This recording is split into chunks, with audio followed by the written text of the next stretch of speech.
Boss, magtitimpla tayo ng car wash shampoo. Ayan. Pagsama-samahin lang lahat yata ito. Pero unahin natin to. May kasama pa siyang ganito. May wax din kasama, tsaka salt. Unahin natin tong gel. Tapos ito tutunawin natin dito sa tubig. Testing.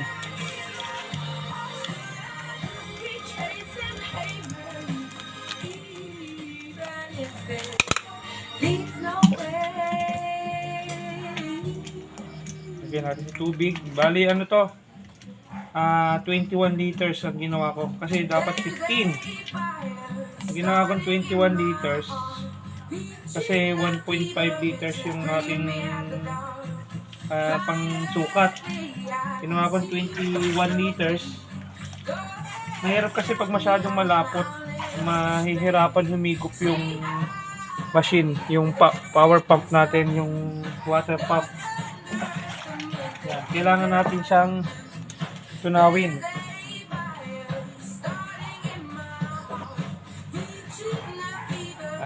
Nalagyan natin siya, tapos tutunawin natin siya, hahaluin. Kailangan ng ganito.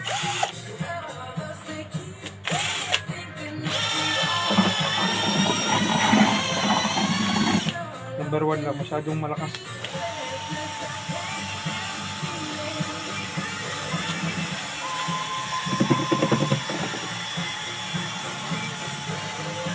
Marami siyang buo-buo. Kailangan halo-halo.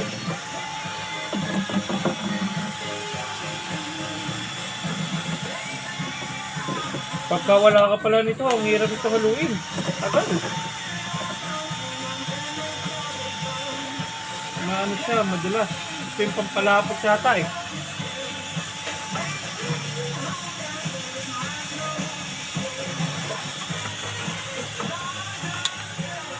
Tapos titingnan mo siya kung may buo-buo pa. Kailangan halong-halo eh. Yan. Pause ko muna. Yan, okay na. Tapos, lalagay na yung mga ibang ingredients.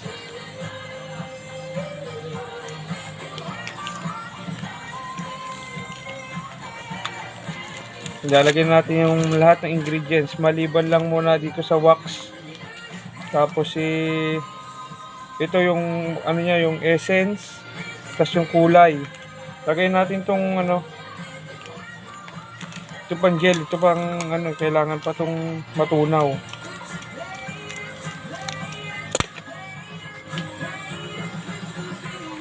Maganda kasi sa ganito, lalo na ako, may car wash ako, para hindi na ako bibili ng galon.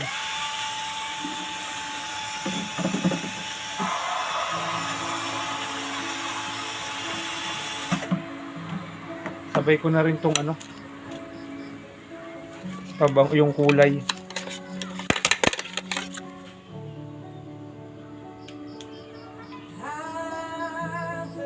Kulay niya. Sabay na rin natin.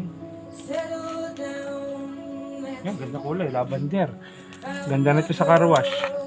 Tapos itong pabango.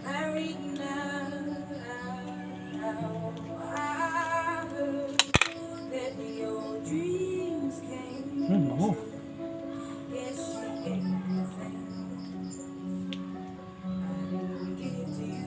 Tapos itong antibac.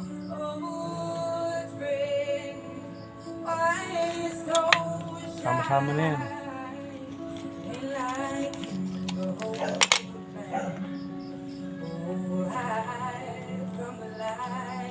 Tapos hugas tayo kamay.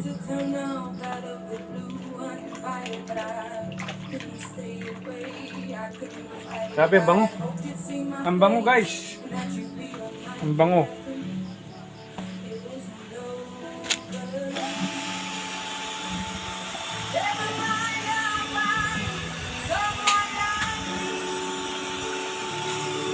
Oh.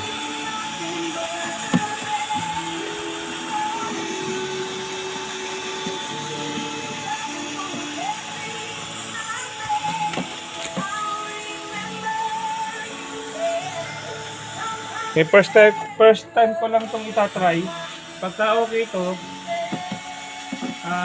ito na lagi ang gagamitin ko pang car wash. Tapos magdadagdag ako ng mixture para kasi mas mura ko lang ito nakuha eh. Para mas ganahan yung mga aking mga parokyano sa aking car wash.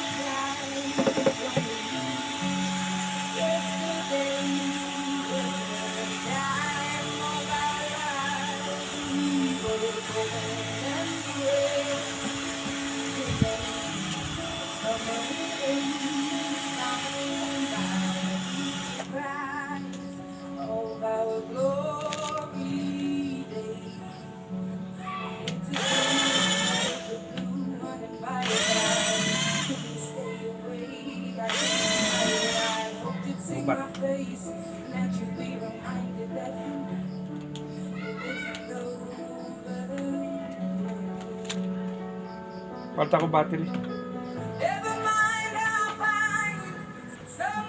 Yan, tapos ilagay na natin tong wax.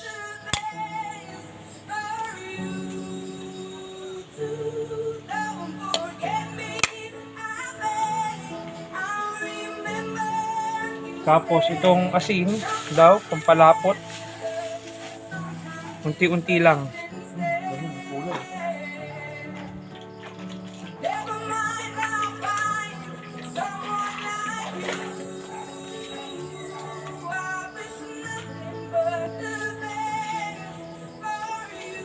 Bula sa ano? Ang bula.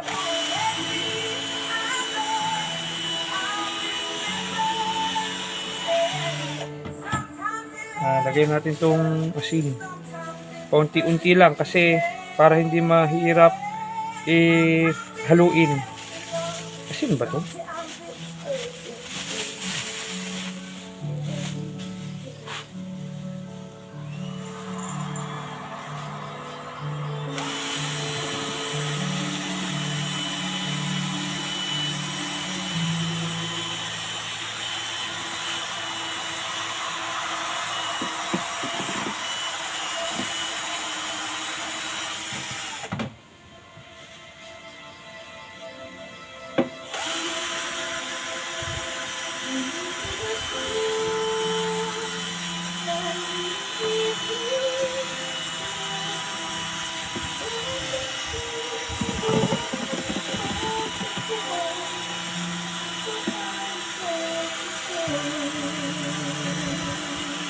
Yan, nilahat ko na. Wala akong itinira doon sa nilagay nila. All-in-one yan. Yan, malapot na oh. Yung 21 liters, pwede na pala yun. Pwede pandagdagan. Kasi kailangan ng medyo malabnaw sa car wash shampoo, lalo na foamless tankless tayo. Nakahiwala yung shampoo tsaka tubig. Tapos mayroon kang compressor. Kasi pagka malapot kasi, nahihirapan higupin ng power pump, ng water pump yung shampoo. Kaya kailangan medyo malabnaw. Ito tama to. Malapot na eh. Pwede pa magdagdag ng tubig dito. Pero tatry ko muna itong 21 liters. Tatry ko muna itong 21 liters. Pagka okay ito, magdadagdag na lang ako sa susunod na mixture ko. Ayan, okay na. Re-rest lang to para bumaba yung mga bula. Alright. Check nyo yung susunod na video para sa outcome niya pagka nakalagay na sa car wash. Alright.